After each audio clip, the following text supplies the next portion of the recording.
Welcome once again to the Lucky Mojo Hoodoo Rootwork Hour, brought to you by the Lucky Mojo Curio Company in Forestville, California, and online at luckymojo.com.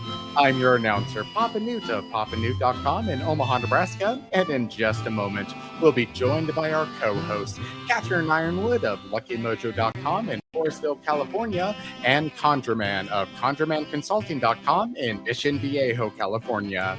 This week, we'll be joined by a special guest, Mama E of ConjureDoctor.com in Los Angeles, California, bringing us today's discussion on unusual and unconventional mojo hands. Afterwards, they'll take your calls and talk to our clients and offer advice to address, ameliorate, and remediate your questions and problems about love, money, career, and spiritual protection using traditional African-American folk magic practices of hoodoo, conjure, or rootwork as divined and prescribed by the greatest spiritual hoodooist of our time. You can learn a lot just by listening, but if you're selected from among those who signed up at the Lucky Mojo forum at forum.luckymojo.com and connect with the show, then you'll be on the air and receive a free consultation. We'll be going to our clients in just a moment, but first, let's catch up with our co-hosts, Catherine Ironwood and ConjureMan. Miss Cat? Hi. Well, this is quite an event here. We're still in the middle of Mercury retrograde, so we're enjoying it thoroughly, and it's putting us through all the hoop jumping that we can possibly do, but we're here, we're live, it's happening. So I'd like to answer a question that just came up in the chat before we went live, and that was, what the heck is going on with the Lucky Mojo forum? People are saying they can't get in. The reason you can't get in right now is we've been having what are called DDoS attacks, sometimes called robot attacks or distributed denial of service attacks. And these come out of foreign nations that just want to wreck the internet, and they're not personal, they're just roving bands of bots. But in order to stop them, we have installed in the forum a login only mode. In other words, if you have a Lucky Mojo forum account, you can then log in and read and participate. Otherwise, you can't. And so we're working on getting all of this fixed. You can read but not write unless you have a login. If you never got a Lucky Mojo forum login, now you want one, don't you? And Shiva will help you get one, I'm sure, if you have any trouble. So it's right now restricted, and that's what we got. Now, meanwhile, we also have been off last week, so we have 2 weeks worth of winners to describe and name. So Hoodoo Psychics on Magic Mondays gives away a free 15-minute reading to whoever wins by putting their name at the Hoodoo Psychics Facebook or Instagram page. And so 2 weeks ago, the Hoodoo Psychics contest winner was Christine Kennedy. And last week's Hoodoo Psychics contest winner was Callie Demetria. So congratulations to both of them. They will get their free readings. Meanwhile, the same deal applies at the Facebook Fridays, which is a contest you can win products at from Lucky Mojo. And to enter that, you have to go to the Lucky Mojo Facebook page, put your note in, hi, I'm so-and-so and I love your stuff, or whatever you want to say. And we have multiple winners on most weeks. 2 weeks ago, we had 8 winners, and they were for the Facebook Fridays Crossing Herbs Mixture Pack. And the winners were Lauren Cummings Gentry, Kathy Sue, Keonce Steplight, Amy Marlar, Carrie Morgan, Amy Rankin, Jason Soloways, and Dee Lofton. This was notable because it was a 2 Amy winner group. I always keep track of these things. Last week, we had 3 Facebook Fridays winners, and they each won a Deacon Millet author special, which were books, and it consisted of a copy of Hoodoo Honey and Sugar Spells and a copy of Hoodoo Return and Reconciliation Spells, both by Deacon Millet. And the 3 winners were Colby Smith, Patrick Conder, and Shannon L. Beal. So congratulations to all of you. If you're one of the winners of the Lucky Mojo contest, do contact the Facebook page by clicking message. Send us your mailing address for shipping purposes. Remember, we will never ask for your credit card number or anything like that. If anyone does, they're a scam. Report them and get away fast. Okay, now, having said all of that, I want to just give a big shout out to Jordan at the Lucky Mojo shop. She is a wonderful artist and photographer. She's been doing some great work for us in the lab, making things. She also has her own online stoneware pottery company called starfirestoneware.com. And you'll be seeing some of her pictures and stuff. And we're very pleased that she's working for us and making such a great contribution to us. So hello to Jordan. All right. Now, I guess that is all of the announcements. So we're going to get right into our topic. I'm going to say hello first to ConjureMan. How are you? Hello. I'm doing well. It's been, the Mercury in retrograde has definitely been chaotic. Emails arriving late and being and disappearing into the void has been definitely an issue. Websites, so it's been a Mercury retrograde for the books. But besides mild annoyance at technology, it's actually been quite good. I've been very busy. It's been, it's heating up where I'm at. I'm trying to stay put. Actually, I had a very lovely surprise. Some of my students and initiates showed up for a lovely surprise. It's always nice to feel cherished by your students.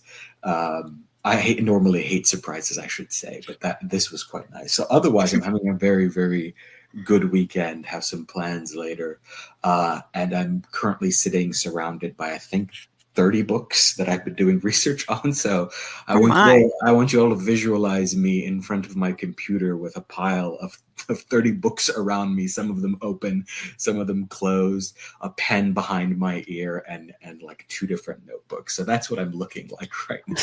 Wow. Okay.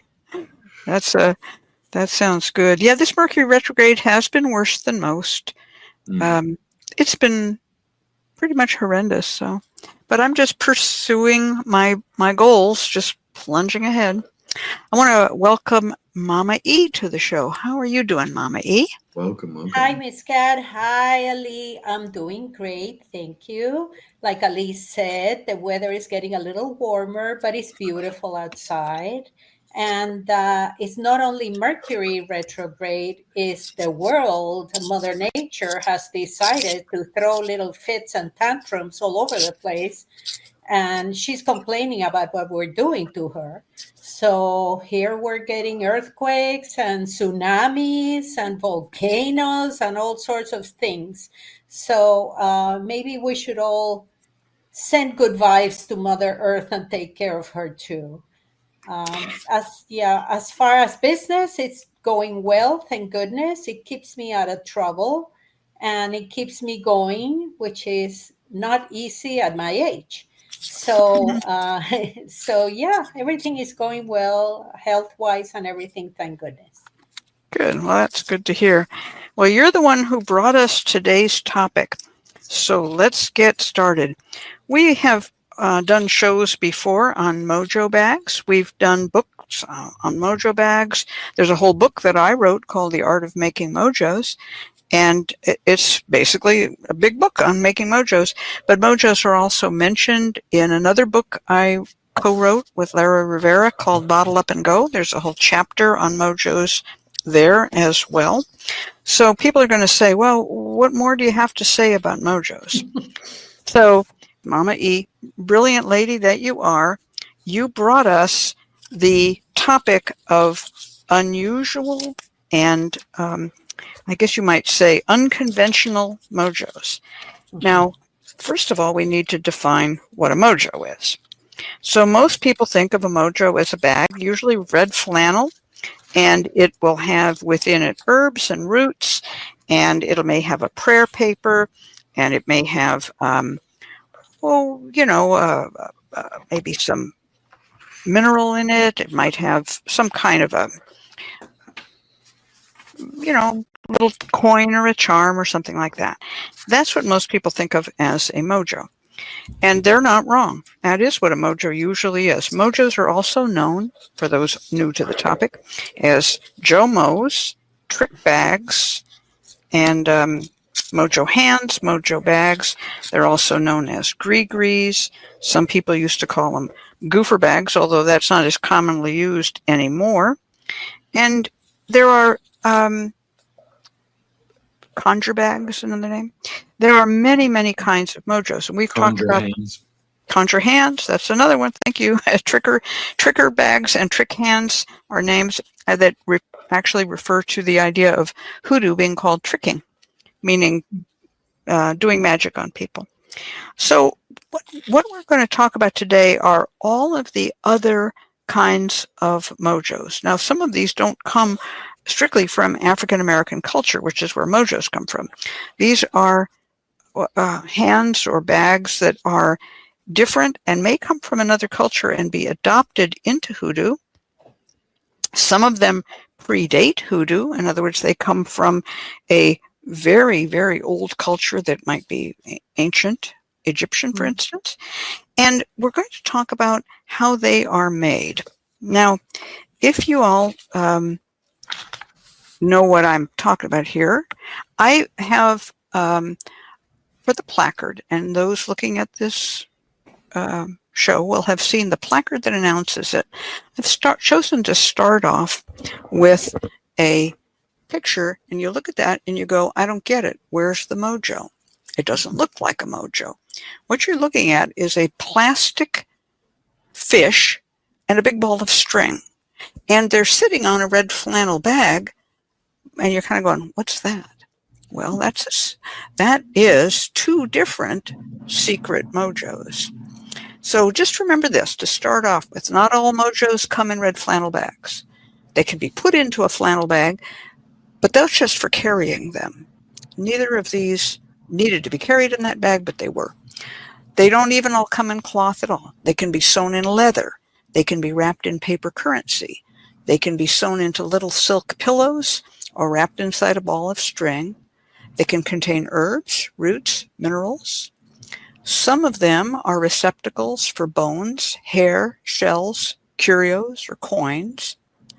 A sterling silver locket can become a hidden money mojo. A hollow cast resin fish, you're looking at it right now, can be a secret sex mojo, and I'll tell you how. It's all about what's inside the mojo and how it's prepared when it's worn for magical usage. Okay, so this is a worldwide survey of strange mojos. And now, because everyone's curious, what the hell is that fish? Okay, so we'll start off with the fish. This is a Chinese key charm holder, I guess you could call it. Coming out of the fish's mouth, and you can't really see it, is a little string, and it's been bent back behind it. And the fish breaks into two halves. If you look at it, you'll see it's two matching pieces. When you open it up, inside there are people having sex. These are X-rated carvings of people having sex. And it's hollow.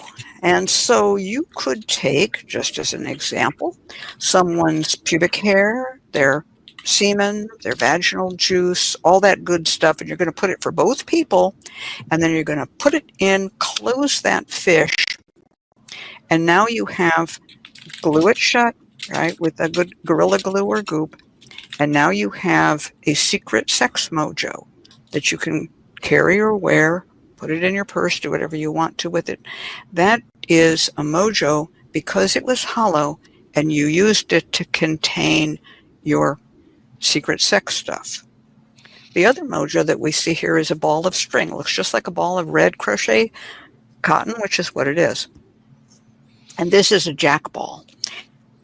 This jack ball was made by Lou Flores, and it's interesting to me. It's much larger than the jack balls I make. I make little tiny ones because I'm a little girl, and he's a big guy. But inside that jack ball are all of the things that would be in a mojo. there's probably, and I don't know what's in his, but he probably has some lodestone to attract money, probably has some master root for power, probably has some John the Conqueror root for male goodness, and so forth and so on. Whatever he chose to put into it, probably has his own hair at the very core of it to make it his. And then he's wound and wound and wound it up. And he looks like he's waxed it also to keep it shiny and straight. Different people do them different ways. But this is a jack ball made by Lou Flores, a friend of ours. And a jack ball is a mojo, but instead of having woven cloth around it, it just has the string wrapped and wrapped and wrapped around it till you can't see what's inside. So there we go. That's our intro to some of these. And I'm going to turn this over to Mama E now. We're just going to only talk about unusual ones. So Mama E, start us off with an unusual mojo. And maybe we can also put up the picture of the tray with the, There you go. there we go. Here we have Jordan. Fabulous Jordan took this picture. And here we have some unusual mojos. But I'm sure you know some of your own, Mama E. Yes, yes. It took me 2 weeks of thinking of unusual mojos to come here and talk to you guys about, because some of them I have used before and some of them I have not. So to be honest, but I mean, what is a mojo? A mojo is a charm that you prepare for whatever reason you need it, and you usually do it for a client or for yourself. And you know, while looking at the history of mojos, I found things that we would never think of as being mojos.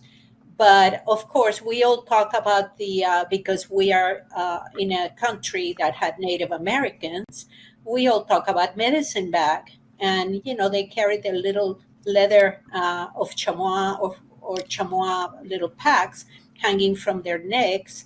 And, you know, that will help them in the future with strength and to be a brave warrior, to catch, you know, animals or buffaloes or whatever. So that is a little mojo that they use.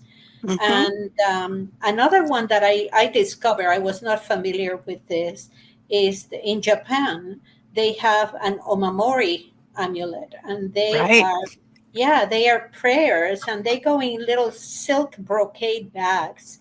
And they're carried for protection and luck. And then, like once a year, they are burned, and a new one is bought. And actually, what they put inside is like prayers. So it's not, doesn't have like stones or herbs, just prayers, and they carry that with them. And we already talked about the gree in the voodoo gree, and those are carried on the breast, and they're teeny tiny pillow. Now, what I was thinking is, you know, who would want a mojo and what would we use a mojo for? And it dawned on me that, you know, what is your most precious possession? A newborn baby. So when you get a newborn baby, as I was raised Catholic, and we used to put medals of the guardian angel on top of the baby's crib, and put little chains with little medals hanging from their neck. And I thought, well, how about making a mojo to protect the baby?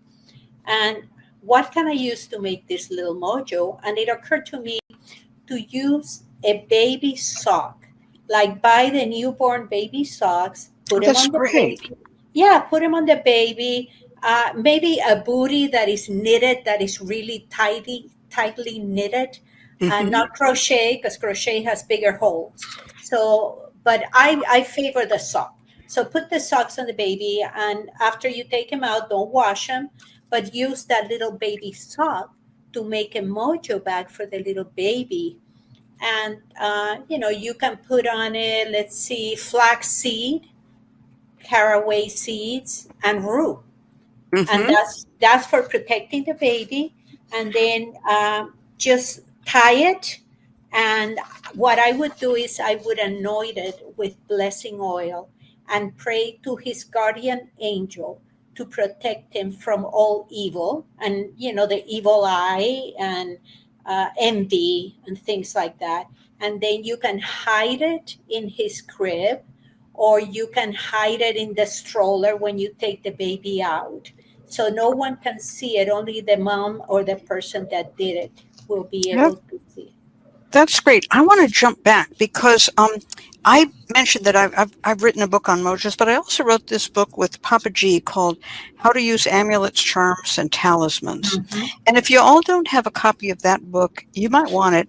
On page 61, there is a picture of the omamori, the thing that you mentioned, the little brocade bag. And I'm going to, on page 62, we have the description of it. Omamori are small Shinto or Buddhist charms from Japan.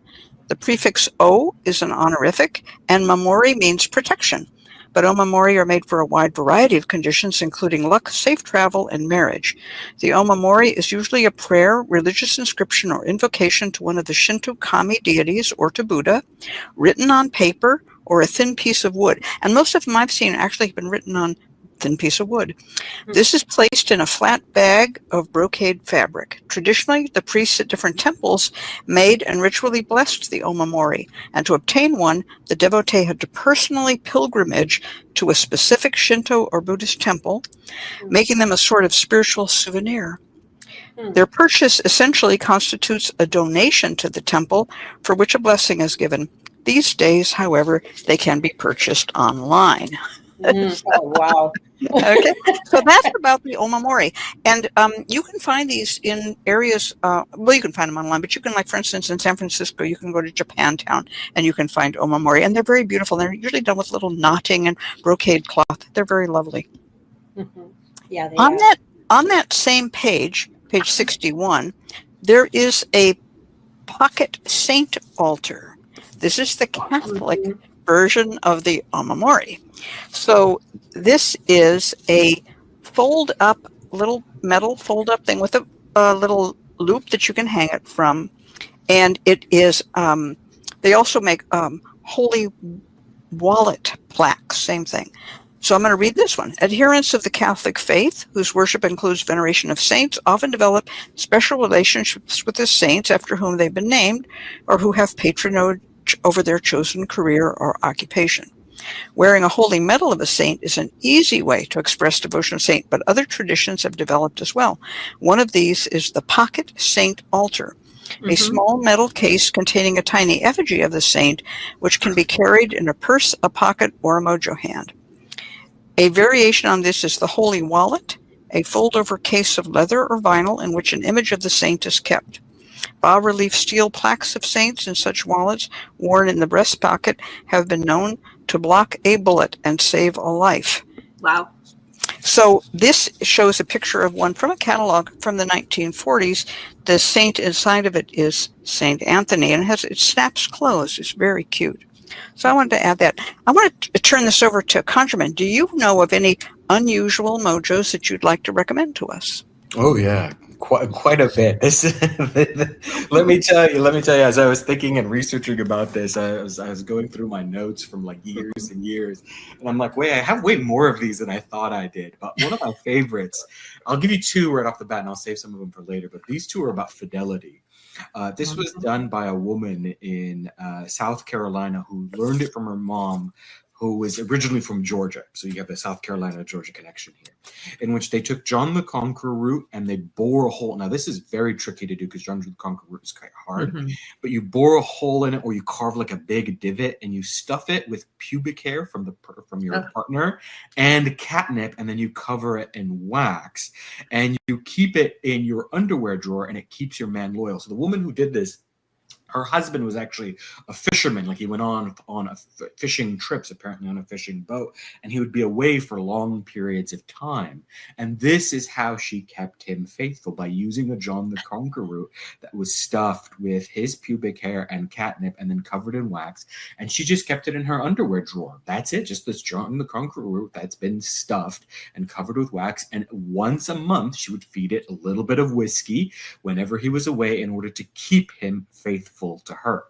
A similar working that's found from a Virginian conjure worker. This actually comes from my teacher who helped repair a marriage that had fallen apart.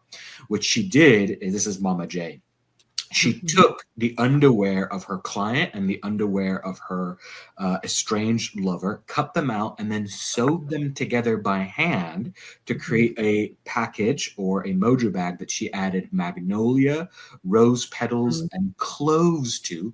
She sewed this up and told my client to keep it in her bra for 21 days, feeding it her personal perfume.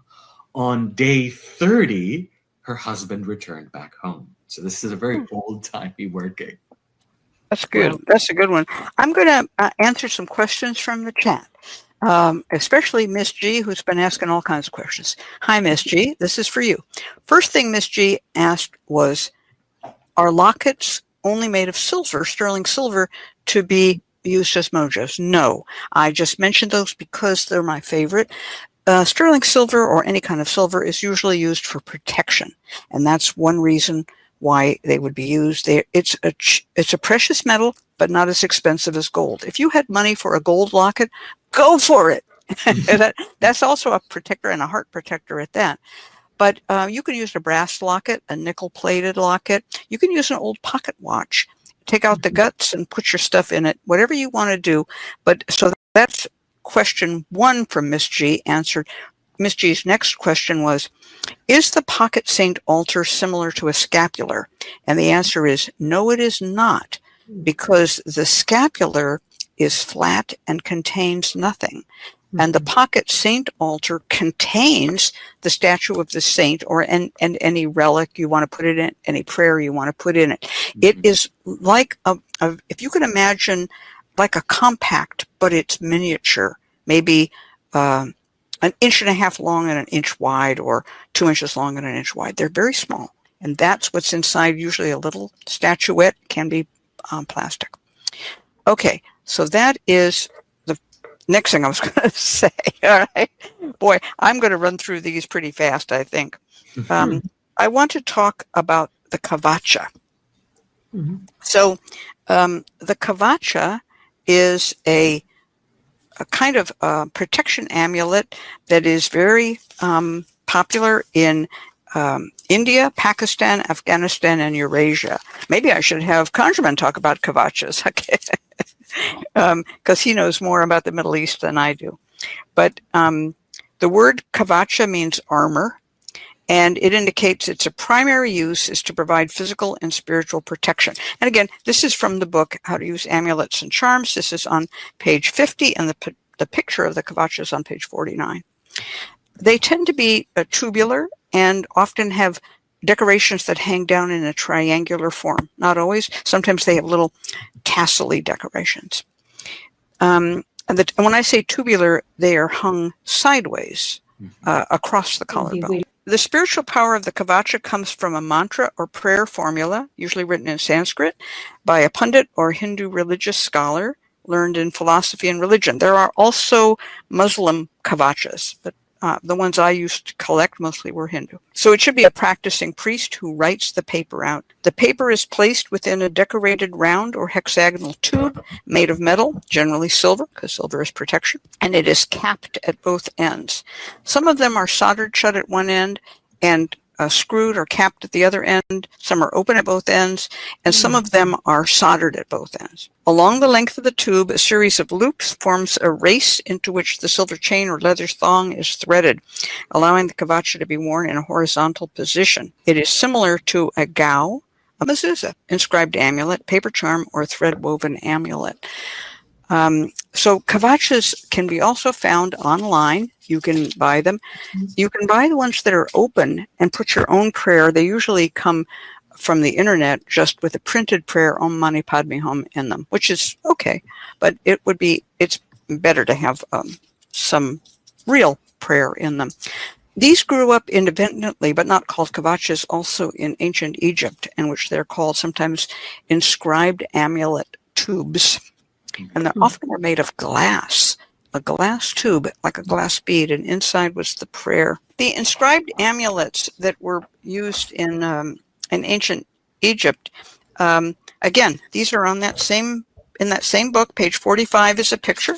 Page 47 is an explanation. In ancient times, literacy was confined to trained scribes, and inscribed amulets were believed to possess great potency. I'm going to stop right here. Got to give a shout out to who wrote this particular piece of text. This book is a compilation of a series of trading cards put out by Wills of Cigarettes that were written and illustrated by William Pavitt and his wife, Kate Pavitt. And this one comes from their art and writing, so shout out to them. Egyptian written amulets date back to the 12th dynasty, some 2,500 years BCE. Our picture is one from the Greco-Roman period, circa 400 BCE. It gives instructions in the course to follow in order to obtain bliss and immortality and to avert danger. Due to the fragility of the paper or parchment upon which they are written, inscribed amulets are often encased in metal or leather. Hindus carry mantra papers rolled in a kavacha, armor, metal tubes. Buddhists wear prayers in gao boxes. Jews place biblical texts inside mezuzahs, and African Muslims fold lines from the Quran into leather envelopes. So there we go. So these are ancient, but they're still made. That's the wonderful thing. You could find these kinds of inscribed amulets. You could even get one on papyrus paper and write your own hieroglyphs on it if you wanted to. And then in certain, particularly in Indian and South Asian traditions, it's not uncommon to have small precious gems attached to the kavacha as well. Particularly emeralds and rubies are quite common, lapis lazuli and turquoise. And those are all stones that are found in northern India, Pakistan, and Afghanistan. Yep. And they have magical. They're all magical, and they were all. The interesting thing is that the lapis lazuli was exported as far as ancient Egypt. And turquoise as well. This was a whole trade in magical gems. Something for another show. We've got light bulbs have gone off. Right. Oh my goodness. Yeah. So I had mentioned gaus, and I'm going to mention these, and then turn this back over to Mama E. So gaus come from Nepal, Tibet, and Bhutan, and that area, the Himalayas, north of India. Also, very often traditionally decorated with lapis or turquoise or fossilized coral, which has been dyed with cinnabar to make it red. They are made of brass. They can be made of silver. They can be made of gold. We have one of them on page 37 of the book of Amulets and Charms and Talismans. And this one is again from the writing of William and Kate Pavitt. Gao or amulet box. The people of Tibet, Nepal, and Bhutan are fond of wearing charms. Boy, was that an understatement. Spoken by an Englishman. They're fond of wearing charms. The Gao or amulet box illustrated here contains small inscribed scrolls covered with magical characters. These magic formulae are written and blessed for use by a lama, an ordained priest of Vajrayana Buddhism. The scrolls are believed to be all-powerful spells for appeasing evil spirits, keeping the wearers from all physical harm, safeguarding them from every kind of danger, and protecting them from the blighting effects of the evil eye.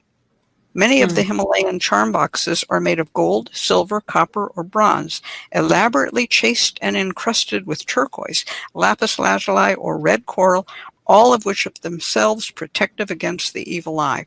Now, I'm going to just give a little shout out here again to William Pavitt. He was a jeweler, a professional jeweler, made beautiful jewelry. And so he's talking about them being elaborately chased and encrusted. He knew what he was talking about. He knew how much work went into those.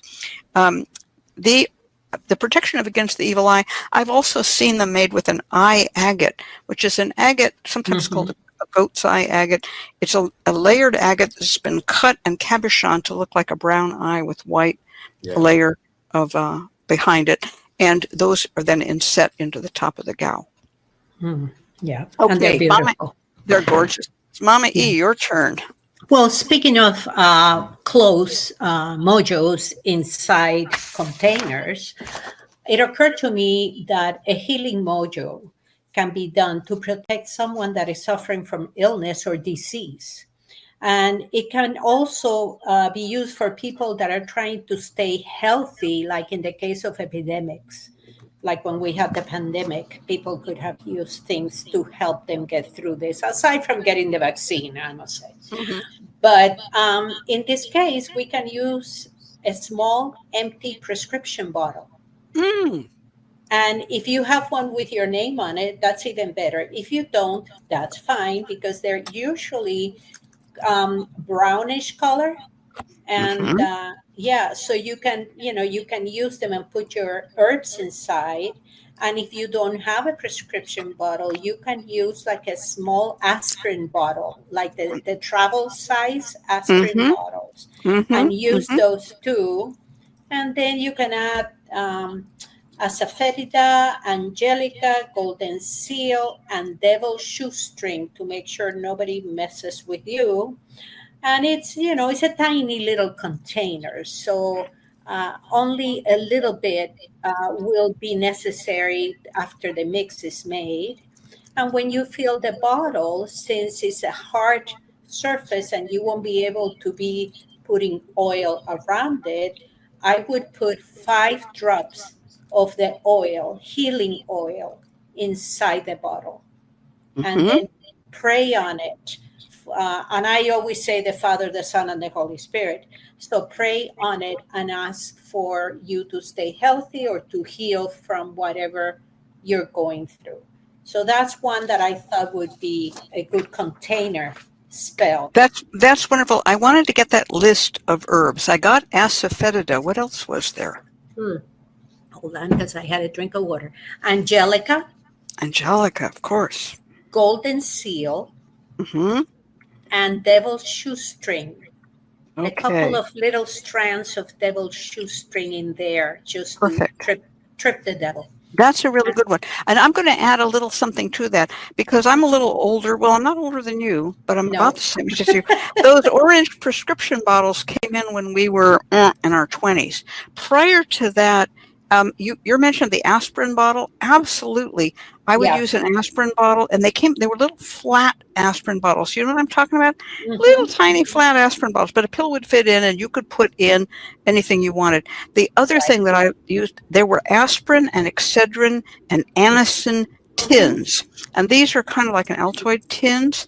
I Yes. still have, I still go on eBay and buy things like that. I They still also, have it. Yeah. yeah, they're old. I mean, they don't make them anymore.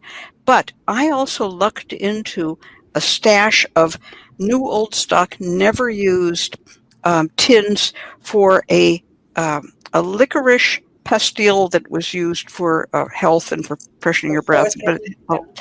Yeah. and I sell these little tiny little metal tins, and they are perfect for making a healing mojo or a commanding mojo in. And I really love them. They're gorgeous and they're fun. And never forget the power of tin litho instead of plastic. Just saying, Hmm. you could. Hmm. Right. Um, Yeah. Now, we've talked about mezuzahs. We might as well talk about them a little bit more. Mezuzahs on page 57 is the picture of the mezuzah, and the actual mezuzah is described on page 59. So, mezuzah is the Hebrew word for doorpost and refers to a Jewish house amulet that protects the home and those who dwell within. It consists of a narrow decorative case. It's usually flat on the back, rounded on the top, but it could be Yeah. just a rectilinear all the way around. Inside of which is a piece of animal skin parchment called the klaf, upon which is written in Hebrew the Shema prayer from Deuteronomy 6:4 through 9 and 11:13 through 21. Hear, O Israel, the Lord our God is one Lord, and these words which I command thee in this day shall be in thy heart, and thou shalt write them down upon the posts of thy house and on thy gates. End quote. The mezuzah is mounted on the upper third of the right-hand side of the doorway as one enters, no less than a hand's breadth from the top. Additional mezuzot, which is the plural, or mezuzahs if you're American, may be placed on interior doorposts as well, excluding the bathroom. Hmm. There you go. And you can Simpler. buy those online. There are many people who are Orthodox Jews who say it has to be on animal skin. and vellum, and it has to be written in Hebrew. It cannot be in English. It has to be written by hand with no mistakes. But there are plenty of people who buy a mezuzah that has a printed copy of the prayers on it. No problem to people who are Reformed Jews. We adapt. But that's it. That's your mezuzah. Yeah, I've seen those, of course, in Florida, because in northern Florida. Yeah, I have a relative that lives in a building that was originally made for Jewish older people that came from the north, the snowbirds. And as they passed on, different people are buying their apartments, and every door has a mezuzah. Every door. And among Jews of all types, it's considered a mitzvah or a blessing to leave your mezuzah behind if you leave your house. Yeah. So the next person doesn't have to be troubled to put one up. It's already there. And so theoretically, they will multiply endlessly as people leave there. You never take your mezuzah with you. That's sort of selfish, You give it to the next person. Yeah. Well, that's how I learned about them. I've seen them. Yeah. Since we're talking about Jewish mezuzahs, we should talk about the precursor to the Jewish mezuzah, which are prayer bowls. So these come out of perhaps one of the oldest scriptural talismans we have in the world, are actually these containers that could be either container spells or mojo bags, or we could say mojo containers of the ancient world, in which bowls were written either in Hebrew or Aramaic, in a spiral script on a bowl, and then the bowls were placed together so that it would create a container and then buried in the corners of the house in order to keep out the lilu, which were the demons that caused various illnesses at night and danger for women and children. In particular, these are very, very old and likely indicate the idea of some type of magic associated with script, which eventually, of course, gives rise to sheepskin and animal skin and then parchment and then paper. But the very idea that today we have papers in our mojo bags likely originates from that. The idea that you can write your prayer down on an object, it will contain the power, and then you close it and then place it somewhere in the house, which is interesting because today we think of mojo bags as something that you wear on your body. But some of the oldest of these protective containers are actually done in the house themselves. And so you had a bowl that was placed together that would eventually be replaced by a mezuzah, which would to some extent be replaced by a mojo bag. So you see this sort of almost, like a tree, a magical tree of bowls to mezuzahs to mojo bags. And of course, in West Africa today, there is a way in which the Quran is used that's almost identical to the mezuzah, and that's where it comes from. It comes from this older Jewish component, which comes from the ancient Israelites in Babylon working these bowl spells. So we had a question from the Mango Witch, and this is an odd question. Would a mezuzah with the Song of Solomon hidden in the bedroom be sacrilegious?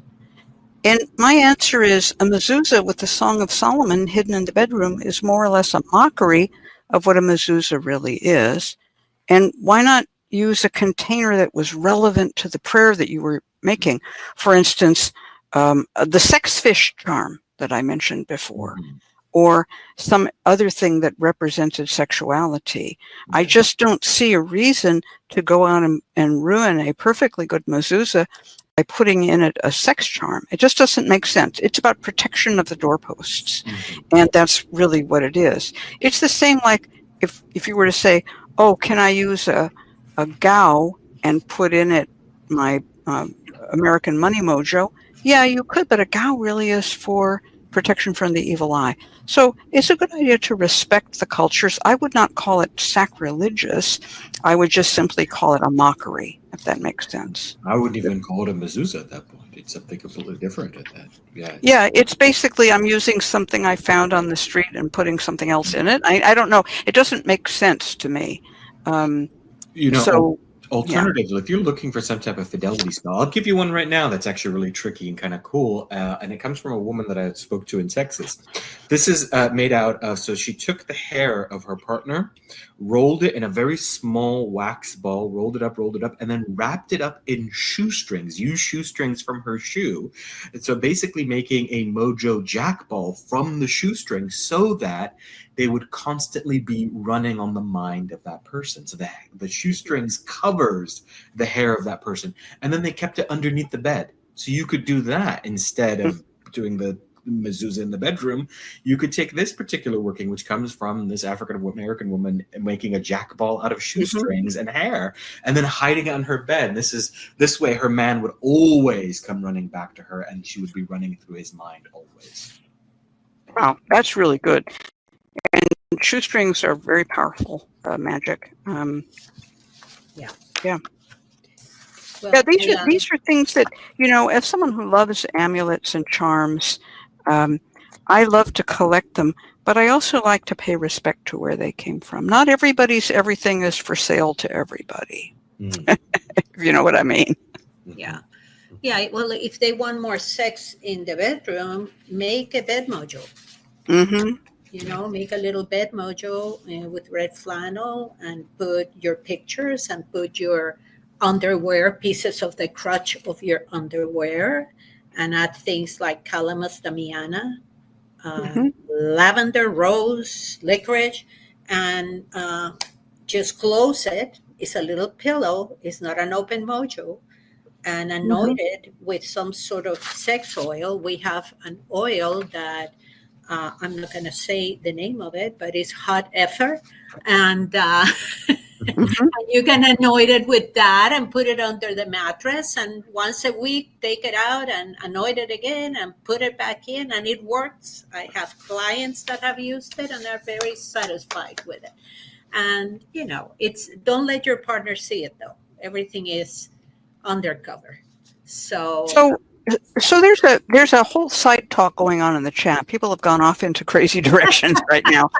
So now they're talking about Jewish tefillin. Are those mojos? No, they're not mojos. Those are a way of following a commandment in the Bible to bind the words of certain prayers to your mind and to your hand. It's a literalist way of doing it, and those are not worn as mojos. Those are worn during devotional acts, during a prayer only. So just because the thing is contained doesn't make it a mojo. And the other, so the Dom Christ is asking, tie them as symbols to your heart and bind them to your forehead. And then somebody asks, are we calling up doorway guardians? And I'm like, no. And Shiva answered, doorway guardian repurposed is questionable. That's for sure. And then the Dom Chris asked, was that a precursor to tattoos? No, no, not tattoos, especially because most Jews, not all,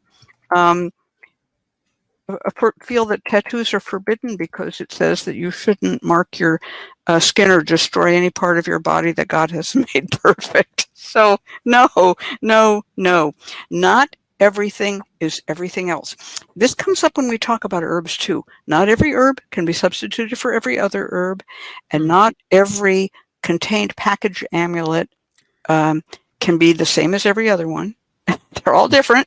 So that's why we're doing a survey of them. I want to talk about what's on that tray. There is at the upper left, and you're going to pronounce it for me, right, Mama E, the amuleto.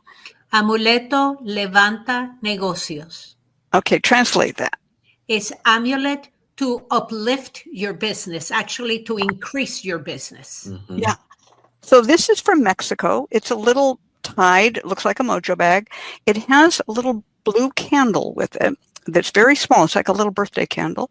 And then on the mojo is a little pewter hand. You can just look at it. You'll see it's a hand that's holding up the person. It's uplifting. Now, what is in that mojo? Mostly herbs. I mean, I could tell you what it is, but then you wouldn't buy it from me. But I imported some of those from Mexico. So those kinds of things in Mexico are usually called an amuleto or amuleto. Amulet, yeah, amuleto. Which means amulet, but the word amulet in English has a different meaning. So in English, an amulet could be a charm or a talisman, not necessarily a bag. Next to that one No, but is amulet is a charm. The word amuleto is a charm. So they're calling it not a mojo and a charm. they don't have the word mojo basically. So it's a charm. No, Right. yeah. Now the next one next to it, I can't quite read it. It's oración. Oración de la Santa Muerte. Okay, why don't you tell us about that one? It's With a prayer to la Santa Muerte. That's which is what it holy death. Yes. And in that, we see a picture of what seems to be, I don't know whether that's Jesus. I think it's Jesus. No, I think it's Santa Muerte. It's Santísima Muerte. It's Santa Muerte. And then there's a little pillow packet made of silk or rayon, sewn, machine sewn closed. And in the center of it is a tiny picture of Santa Muerte, the Holy Death. And then it's been glued down, and then it's been kind of Mod Podged together with golden glitter all around it. And then inside of it is something which we know not. And then to one side of it is a red bean. It's seeds. It's usually seeds. You usually have seeds in them, right? But outside the package, there's a little red bean, and that is mescal bean or coralito, some people call them, and those are they're poisonous, but they're also for good luck. And so that's what's in that package. And with it, when you open it up, the prayer is there, and you say that prayer, and you can wear it. I don't know what you're to do with the bean. You might just carry that extra. You might plant it. Who knows? But that's that Mexican mojo. Yeah. Okay. And the prayer is in Spanish because I'm seeing some of the words and it's all in Spanish. The little prayer. So. Well, good luck if you don't speak Spanish. I know. To the right on this thing, we see a St. Jude, Mexican St. Jude one. Again, we have a little picture about the size of a postage stamp, and it's been glued down with St. Jude. He's in a green bag, and then behind it is a green piece of paper. This would contain a prayer to St. Jude, and it would be a very small. Now, these are smaller than most American mojo bags. To the left of that St. Jude, you'll see the larger bag that's more like an American mojo bag, which has on it a talisman, a brass talisman of a money bag with a dollar sign on it, and comes complete with a bottle of money drawing oil. This little St. Jude is smaller. It's suitable to pin in your bra or to carry in your pocket. Below that is another Santísima Muerte. This one is on a piece of black silk, and she's in blue. And again, it's been folded down. A different person made it. And then if you go down diagonally to the lower left next to the book, there's a purple one, and this is a Santísima Muerte in another piece of silver lame or gold lame cloth, shiny cloth, and probably like the leftovers from making fancy party dresses or wedding dresses. It's very shiny, pretty cloth, and that's a purple Santísima Muerte. So these are some of the ones that come from Latin America that we find quite often in California. And then in South America, you'll find them usually with cowrie shells. It's very common, particularly in Brazil. They're known as pachuas, and they can either be cloths just like this, like you've seen this Santísima Muerte cloth, that is filled with herbs and roots and powders, and then they're sewn shut, and then a cowrie is sewn on the outside in the place where the saint is. A cowrie is sewn and affixed to it. In other instances, the cowrie itself becomes the container.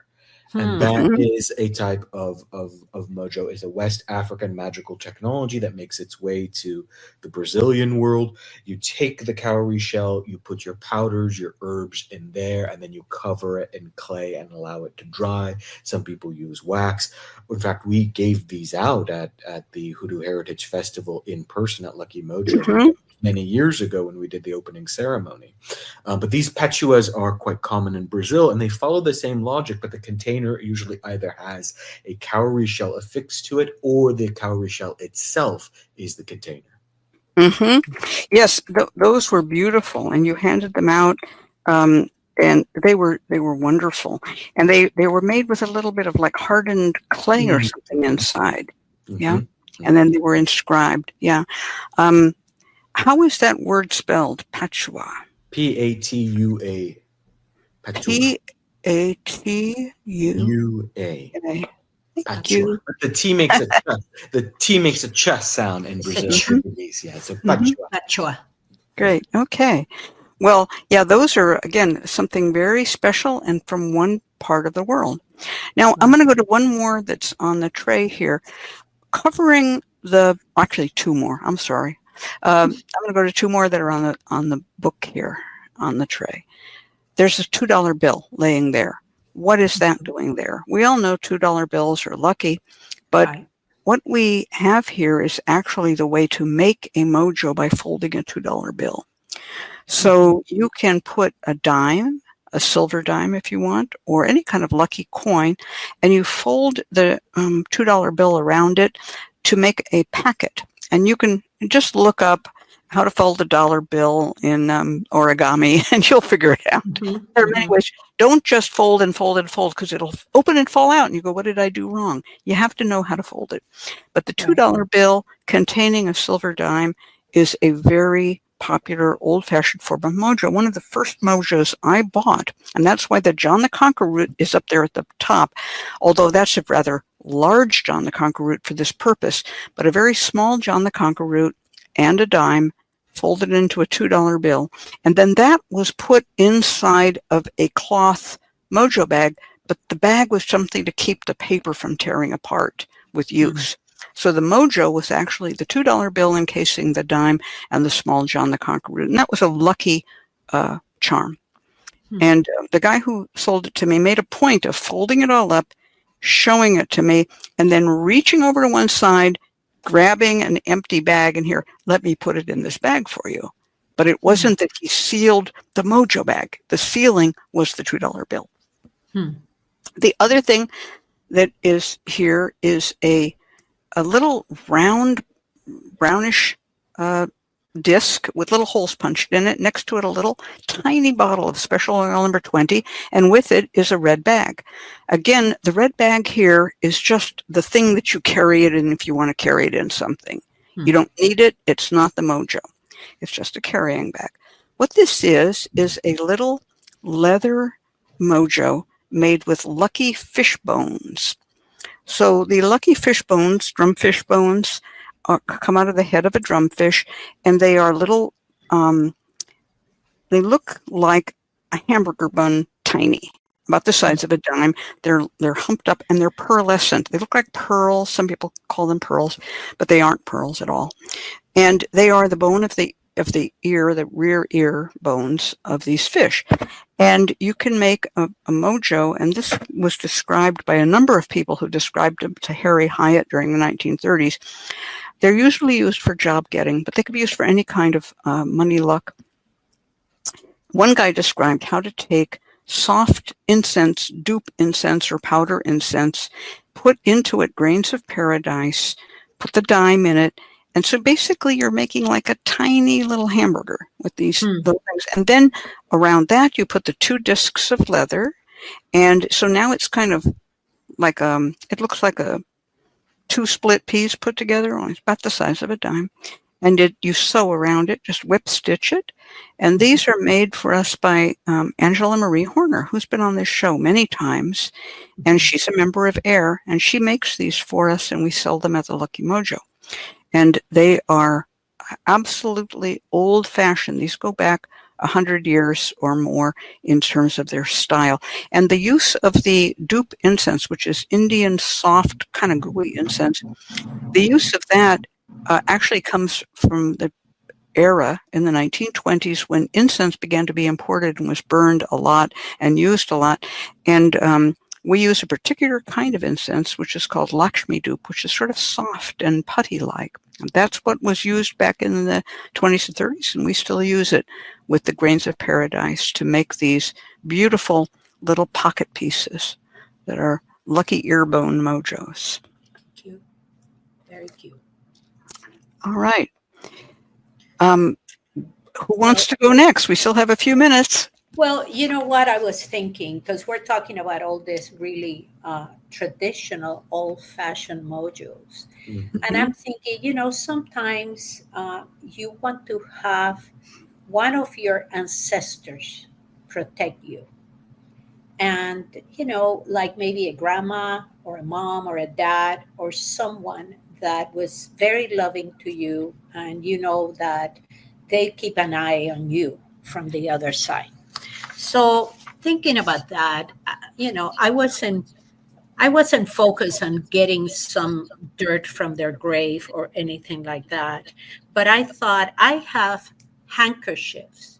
I have my dad's handkerchief and my mom's hankies, and those can be used to make a little mojo, like a little, you know, bundle mojo. Hmm. And if you have of course, you have a picture of them, unless you were not raised by your parents or grandparents. You have a small little picture of them, and you can put that inside and, anoint it with, I don't know, blessing oil, protection oil, and then put them in the center of the hanky.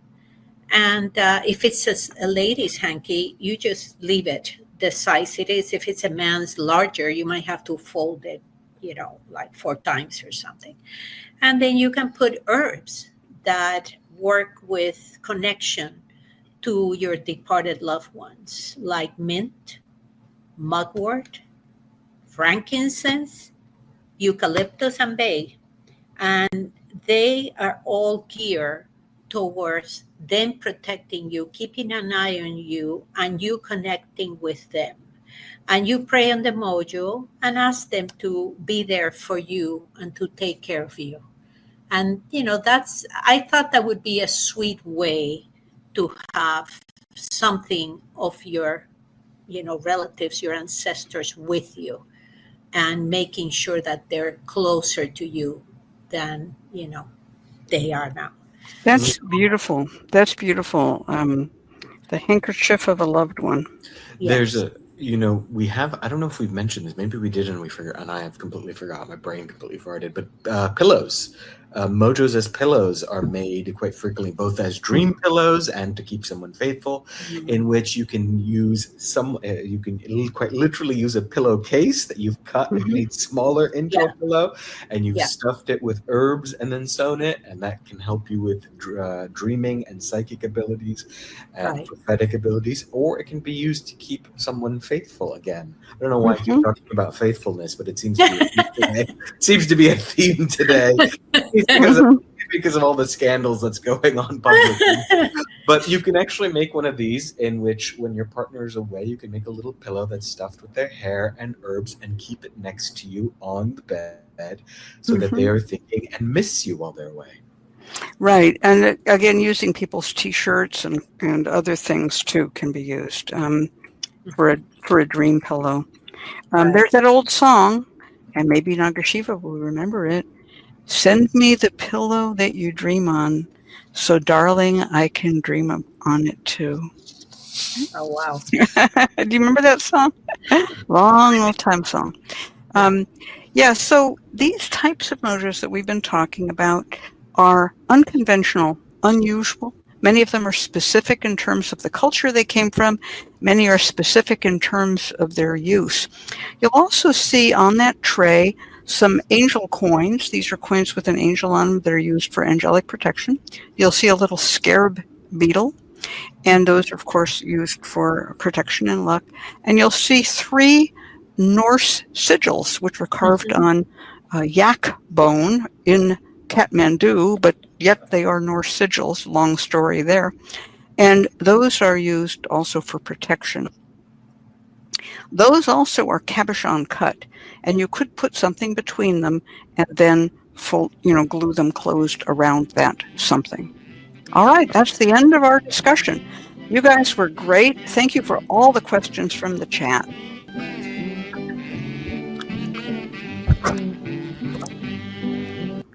Support for this programming is provided by the Lucky Mojo Curio Company in Forestville, California, and located online at luckymojo.com. and by the Association of Independent Readers and Rootworkers, AIR, a directory of ethical and authentic conjure practitioners located online at readersandrootworkers.org, and by Hoodoo Psychics, the first psychic line run entirely by Hoodoo practitioners. Receive a reading with a trusted rootworker instantly. Call 1-888-4-HOODOO or visit hoodoopsychics.com. And by the Crystal Silence League, a free online prayer service of the Association of Independent Spiritual Churches located online at crystalsilenceleague.org. Now it's time to go to our sign-ups and take today's client. Today's client is Body Glitz from California. Body Glitz, are you with us? She was unable to connect to the backstage, sorry. No worries. Thank you. And Body Glitz writes, I was in a 3-year relationship where I was gifted a car with the agreement after our breakup in January 2025 that I'd continue make payments. After learning from his mother that he has a child on the way, I told him I would no longer make payments. We haven't spoke since and hasn't asked for the car back. I'm still in possession of it. I want to know whether I should do a spell work to encourage him to send the title and fully cut ties, or focus on energy on manifesting the money to buy a new car without contacting him. Turn back to you, Miss Cat. Body Glitz, Body Glitz, Body Glitz. I'm going to channel my inner Judge Judy on this one. I was about to say you're like the perfect person to read for this. Oh, I am. I'm going to channel Judge Judy. I really am. Oh, we have her online. We have her backstage. Oh, we do have her backstage. Can we bring her on? She's on. Okay, well, at least you can. Hi, Body Glitz. So, here's what Judge Judy would say, and I'm going to say the same thing. Just because he went and had a baby with somebody else does not release you. Uh-oh, we're getting a lot of echo and harsh sound. Can we stop that? Okay. Just because he went and had a baby with someone else does not release you from a verbal or written contract to pay for the car's payments. Did you have a verbal or written contract that once the car was paid off, he would sign the title over to you? So it was more of like a verbal thing that he emailed me and said that once the car was paid off, once I gave him the money to pay off the car, that I could have the car. Okay, that's a written agreement, because if you agreed to it and he sent it to you an email, that's a written agreement. That is a valid contract. So is a verbal contract valid. So now you've broken that contract. The law and God will not favor you for breaking the contract and still wanting the car. That's what I'm going to just tell you. That doesn't make sense to me because it's unfair. You agreed to one thing. Now, you can say, oh, he agreed to be my lover for life and to marry me, but he's gone away. All right, he broke. That was a different contract. That wasn't the car contract. Okay? So I think you need to get another car or make a final settlement with him and say, I will continue to pay. How much is owed on the car? That's like, now that the reason why I'm a little hesitant is because at first I thought that maybe No, stop. I don't have time. I really don't. How much is owed on the car? He never told me. He never told you. Okay, now that's going to make the contract kind of invalid because you don't even know what you're up for paying for. He could ask you to pay for the next 10 years. Get out of it. Give him the car back and get out of it. I'm going to read 3 cards on this, but that was my Judge Judy. I hope someone's laughing at this who knows what I'm talking about. Yes. If to have a contract, you have to have an agreement, a meeting of the minds. There has to be a term of the contract that when the car is paid up, but he didn't tell you how much it would cost? Really? Okay, give him the car back. So now we're going to go read 3 cards and see what I get. Card number 1. It's a card called Looking Backwards in Regret. That's your problem. The Page of Swords. And that is a card that says, if you look back and don't complete this thing, you're going to be swept off your feet and people will talk about you behind your back. So you need to kind of find a way to withdraw that is correct and is good for you. The second card is the Knight of Cups. This is a person going forward, seeking a high goal. The goal in this case is some oak trees at the top of a cliff, but he has to get there. He has come through a desert. He has to, step by step, go down to where he can find a valley and come up around the back and get to that high goal. This is a journey. It's not going to be solved in a day, but I would recommend that you start shopping for another car, because you can't get out of making the payments. If you made a new agreement with him that you're going to pay the payments and then you'll get the title, good enough. But if you don't, and you've been coasting and thinking, well, he did bad, so I get a free car, the answer is God says no. And the third card is a card called the Ace of Swords, and this is called Cut and Clear, and it says there is nothing here for you. The hand of God holds a sword upright with a crown around it.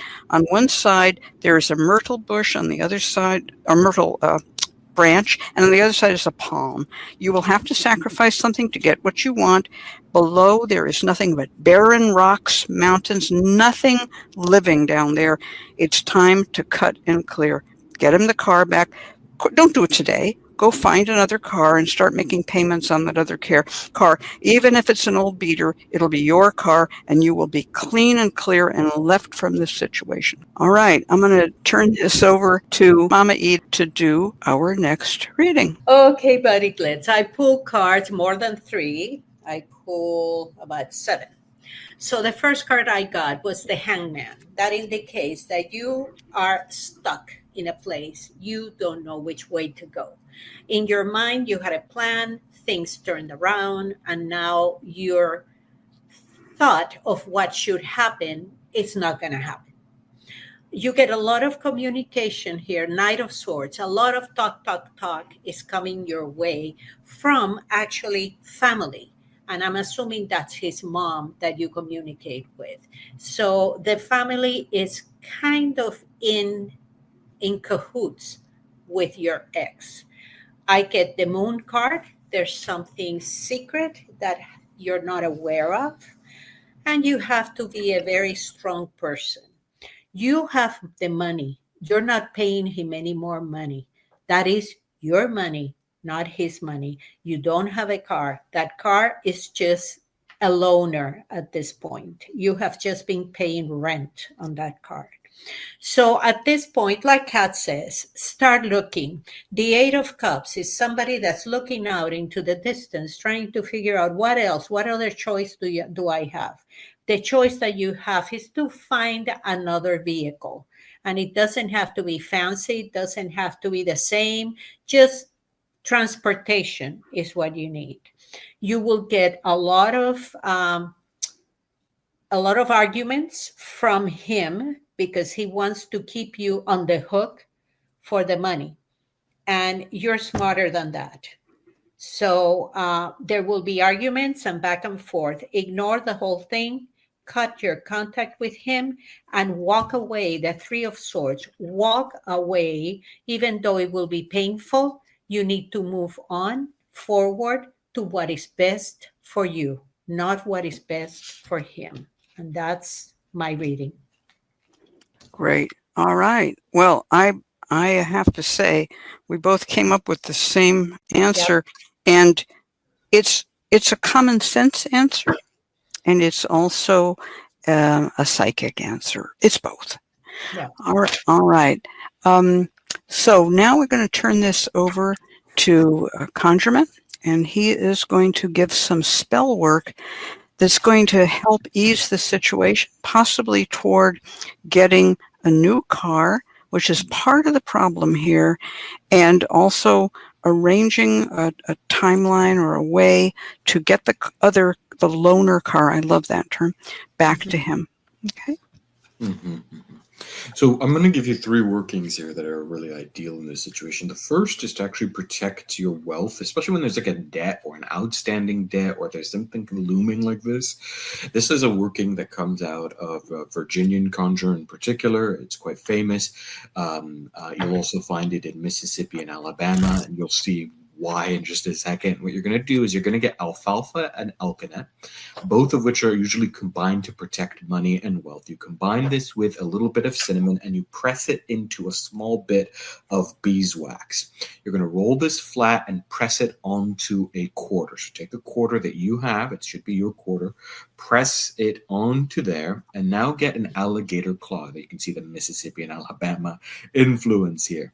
And you're going to fix this to the palm of the alligator using red string and a cross pattern. You're going to hold it fixed to the paw so it looks like it's stuck to the paw of the alligator.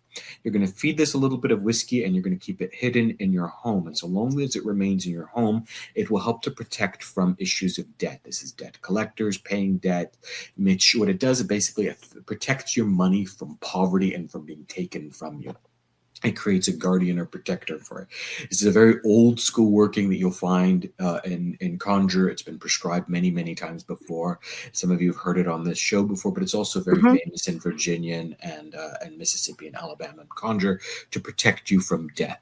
Now, next, if you have anything related to this X, it is really important to dispose of it so that there's no connection between you.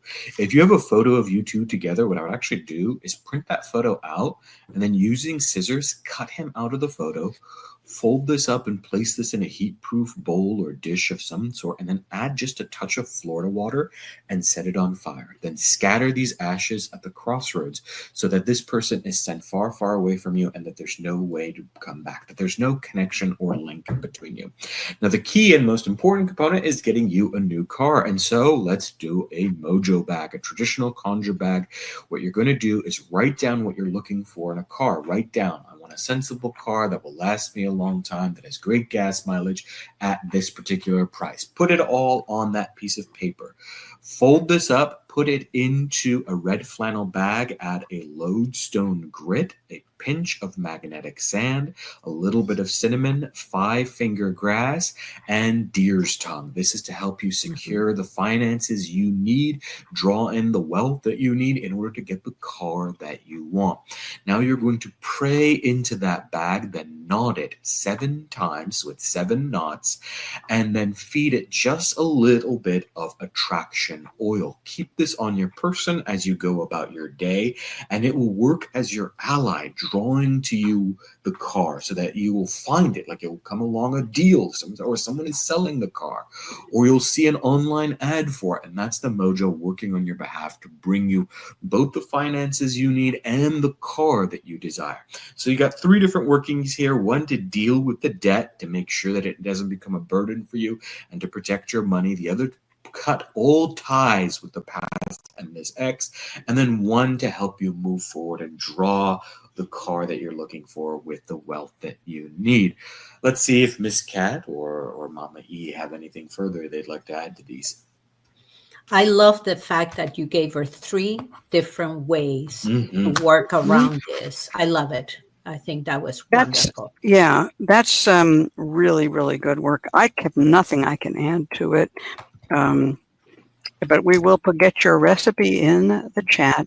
You, Lucky Mojo has gator paws, right? Oh, yeah, we sure do. There you go. We sure do. And I like to use red crochet thread, pearl cotton, it's sometimes called, to wrap them up. And I usually start with it in an X pattern. I'm pretty fussy that way. Yeah, the X pattern, it will help keep the coin in place too. That's correct. That's correct. So yeah, that's the funny thing about all these different special mojos we've been talking about. There's a lot of handicraft involved in how you do it. And I loved your little touch, that little bit of beeswax. I knew exactly why you did that. I've done it too, and you want to make it really work well. So that's really good.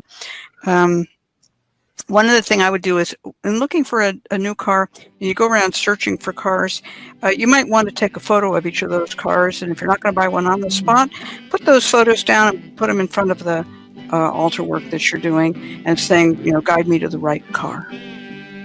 Good. LMC. You're listening to the LMC Radio Network, broadcasting out of Forestville, California, on the World Wide Web at luckymojo.com.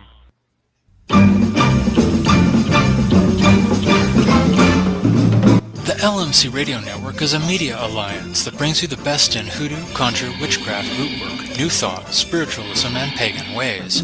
Our shows include the Lucky Mojo Hoodoo Rootwork Hour, live on Sundays from 3 to 4:30 Pacific Time, the Crystal Silence League Hour, The Witch, the Priestess, and the Cauldron, Mystics, Mages, and Magical Places, and the Now You Know Show. All these shows are available as audio podcasts via the Lucky Mojo Forum at forum.luckymojo.com and at YouTube, where we make daily video uploads. Please like and subscribe at youtube.com/Lucky Mojo Curio Co. Sponsored by the Lucky Mojo Curio Company, makers of handcrafted spiritual supplies and offering the widest selection of magical herbs and roots, plus hundreds of free web pages filled with spellcasting tips and fortune-telling techniques. Our shop is located in Forestville, California, and we sell retail and wholesale online at luckymojo.com.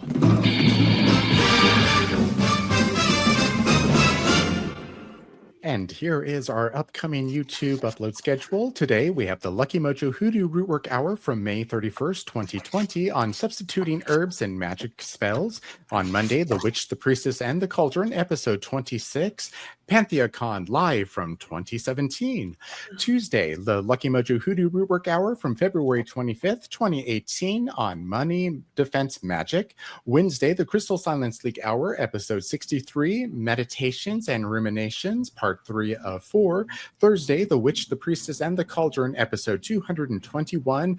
A new episode with Miss Elvira and Lenora Brightmoon on how to use magical sigils. Friday, Lucky Mojo Hoodoo Rootwork Hour, March 13th, 2022, Walking the Wealthy Way. Saturday, the Crystal Silence League Hour, episode 64, Meditations and Ruminations, part 4 of 4. And next week on Sunday, the Lucky Mojo Hoodoo Rootwork Hour YouTube Live, Deborah Voith on evidential mediumship. Turning now to the free spell section with Mama E of ConjureDoctor.com in Los Angeles, California. Take it away, Mama E. Thank you, Papa Newt. So what I have today is a Women's Power Mojo. And this mojo is going to be hidden inside a used powder compact. You know, the ones that we always carried in our purse. And this will be kept in the owner's purse. So make sure to remove the powder and the mirror if you're able. Sometimes those mirrors are really glued in and they cannot be removed. Then you can paint over it. Just take black paint and cover it because you don't want a mirror in a spell like that. The purpose of this mojo is to strengthen the owner to stand up for herself and help her face difficult situations that come her way. The compact can be whatever style you want, making it more personalized. If you have one right now that is almost ready to be thrown away, don't use it. Or go to like the dollar store and buy one. It doesn't matter. It's just the casing that we need. Now, the herbs must be ground to better fit the compact. So I buy the cut herbs and then I grind them in an electric coffee grinder. You will also need a small amount. You will only need a small amount, like a tablespoon of each. Excuse me. And here are the herbs you will need. Angelica, rosemary, Queen Elizabeth root, calamus, and master of the woods. What I like about the women's power mixture is that it's got all the girls, Angelica, Rosemary, and Elizabeth. So mix the herbs in a bowl clockwise while focusing on your desire and thanking the spirits of the herbs to assist you in becoming a stronger woman and to give you the power that you need for whatever task or situation you need to solve. You will probably only need a total of 2 tablespoons of the mixture or less to fit in the compact. Add a half a milliliter of Women's Power oil and press the herbs down with the back of a spoon. So basically you're making like a little hot cake pressed on the compact with the oil. At this point, just close the compact, pray for what you desire. I always say, in the name of the Father, the Son, and the Holy Spirit, and put it in your purse. You can also carry it in a little tiny bag if you want inside your purse. If you have enough herbs left over, which you should, save them in a Ziploc bag to make additional mojos in the future, and you can even make them for other people. Remember that this is a mojo, so don't let anyone see it or touch it. And that is it. From me to you, with blessings. Wow, that's Love that. fantastic, Mama E. I got a couple of ideas here while you were talking. With the extra powder, you could also use it to make an oiled candle that you roll in the herbs. You could then smoke the compact over that candle. Just be a little candle, not a big old vigil light, but a little 4-inch candle to give it some extra oomph. That's one thing that occurred to me. And the other thing is eBay vintage compacts. Come on, folks. None of these plastic Sephora compacts. We want those real, beautiful, enameled, beautiful 1930s compacts. Come on, we deserve them, don't we? We sure That's do. right. That's right. Absolutely. All right, that was a great spell. Thank you so much, Mama E. All right, we're going to turn this over to Papa Newt, and he's going to give us the last announcement of the day. Thank you, Miss Cat and ConjureMan, and thank you, Mama E of ConjureDoctor.com in Los Angeles, California, for being our guest this week. We invite you to join us next week when our special guest from the Association of Independent Readers and Rootworkers will be Deborah Voith of BewitchingBee.com in Sherwood, Wisconsin, bringing us the discussion on evidential mediumship. Once again, we come to an end of another Lucky Mojo Hoodoo Rootwork Hour, brought to you by the Lucky Mojo Curio Company in Forestville, California. You can find Miss Cat via the Lucky Mojo forum at forum.luckymojo.com and ConjureMan at ConjureManConsulting.com in Mission Viejo, California. I'm your announcer, Papa Newt, joining you from PapaNewt.com in Omaha, Nebraska. The Lucky Mojo Hoodoo Rootwork Hour can be heard every week via YouTube live stream at 3 p.m. Pacific, 6 p.m. Eastern Time, and the shows are available at YouTube at youtube.com/LuckyMojoCurioCo. For all of us at Lucky Mojo, I'd like to say thank you for being here and invite you to tune in once again next week at the same time when you'll hear the familiar strains of the Memphis Jug Band playing the Jug Band Waltz. Thanks, everybody. Goodbye. Thank you, Papa Newt. Now, all you people who have made it all the way to the end, we do want you to subscribe. We do want you to like. We do want you to comment. We do want you to share. We're doing very well growing this channel, and we can use your help. Tell people about it. Tell them that they can come and join in the chat on Sundays when we're live, and the rest of the shows are all available all the time for those who need to learn about hoodoo and other forms of magic. So I really am pleased with the way this is going. I'm really pleased with the guests we've had and the wonderful people in the chat. And I want to say one more time, this is made possible by your purchases of Lucky Mojo products. If you have it in your heart to buy something from Lucky Mojo, we'd appreciate it, because we wouldn't have the money to put this show on, do all the editing, get all that nice, fine stuff together for you without your support for our shop. And we've been in business for many, many years, and we're still here, and we'd love to serve you. That's it. Thank you. Absolutely. Thank you, everybody. Good night, all. Bye-bye.